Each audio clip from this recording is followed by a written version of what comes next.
Hi guys and welcome to Studio Wildlife. In today's video I'm going to show you my basic steps for painting black fur.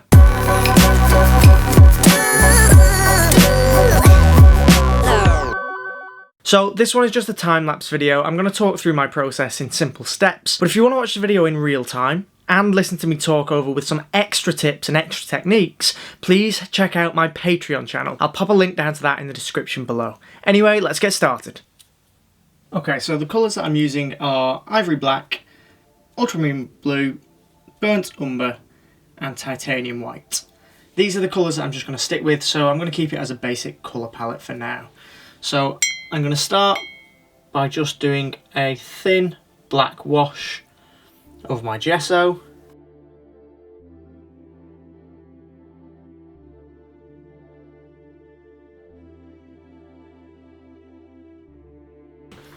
So there is our base done.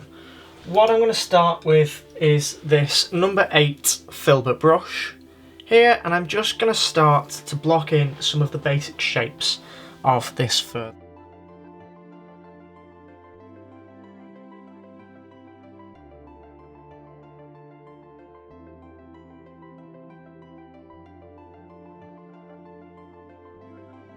What I'm going to do now is, just because I didn't think it was quite dark enough, in some areas I'm going to paint in some more black.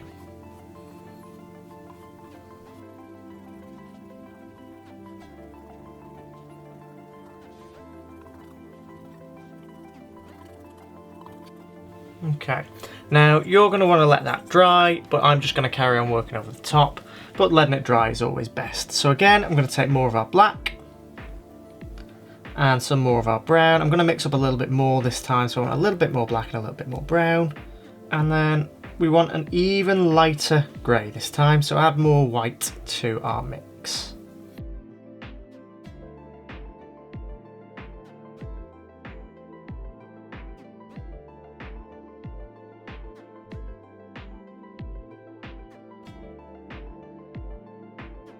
I'm going to bring back some more of that black just to break up some of my strands of fur and just to add a few more bits of detailed fur into my piece.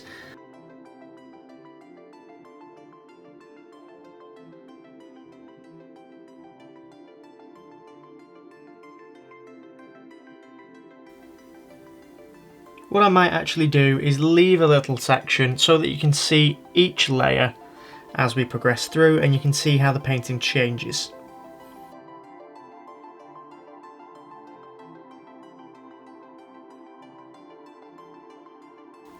Okay, I'm happy with that so far. What we're going to do next is add some highlights. So we're going to take our white, mix it in with our grey to make this slightly lighter grey colour.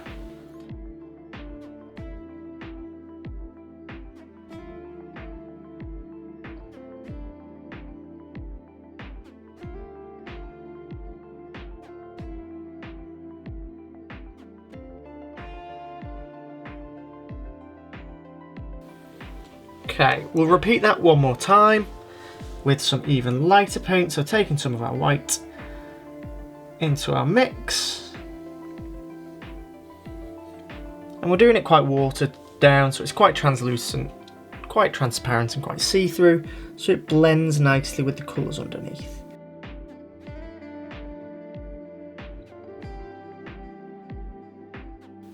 Okay, so now that's completely dry, what we're going to start to do is do a little bit of glazing. And usually with my glazes, I want to add a little bit of colour to my piece. So let's just make a very sort of bluey grey colour here. We can even add a little bit of brown to it.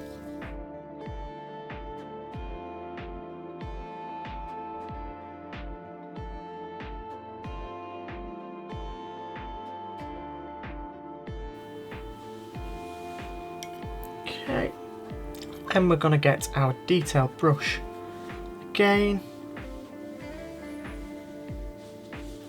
and now we want some light blue colour.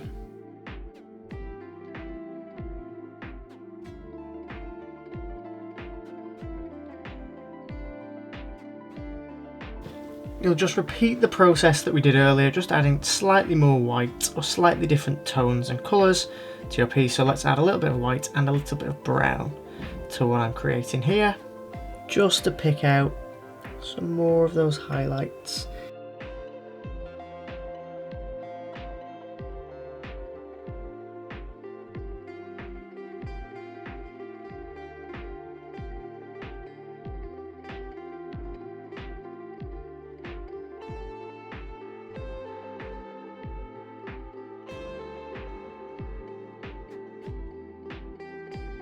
And the final little bits that are really going to be catching the light, you just want to pick out with a small detailed brush.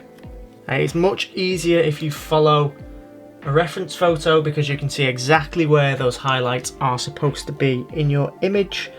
I'm just making them up, which is why it may not look as realistic as it possibly could, but we're just picking up some of those finer details, those finer highlights, with a colour that can be seen in our background.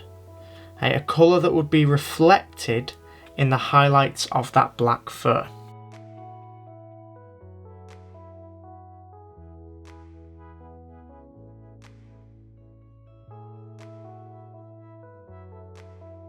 And really, just to finish it off, we'll have some final, really light highlights.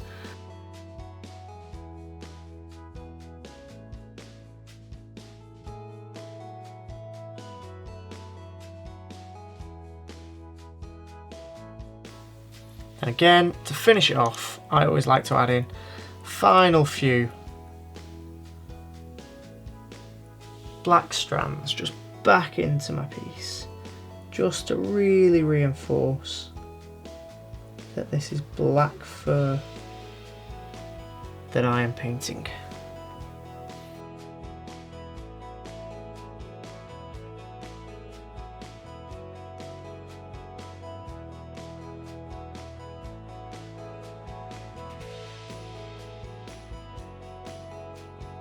And well, yeah, there you go. I have the first stage over here, which is just a black block-in followed by a lighter grey block-in as well, just to establish the strokes. Then I will use that sword liner over here in this corner, which is where I just use that sword liner to add some thin black strokes back in. I will then have my third stage over here, which is where I use that sword liner to start to establish more shapes and more structures and add finer details in with that thin brush, going gradually lighter and lighter with each layer. Then I have number 4 up here, which is my final stages. Sorry, this bit isn't dry just yet, but this is where I do my glazing, so I'll add some colours and I will add further details with dark and light colours depending on what I need. The biggest thing with painting black fur is to reflect the environment in the highlights, and that is my biggest tip.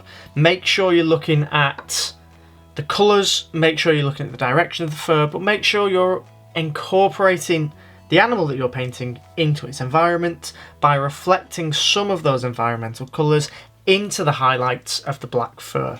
Thank you so much for watching, and as I said, if you want to watch it in real time, please check out my Patreon channel. As always, thank you so much for watching. Make sure to check out studiowildlife.com for more wildlife art tips, and I'll see you next time.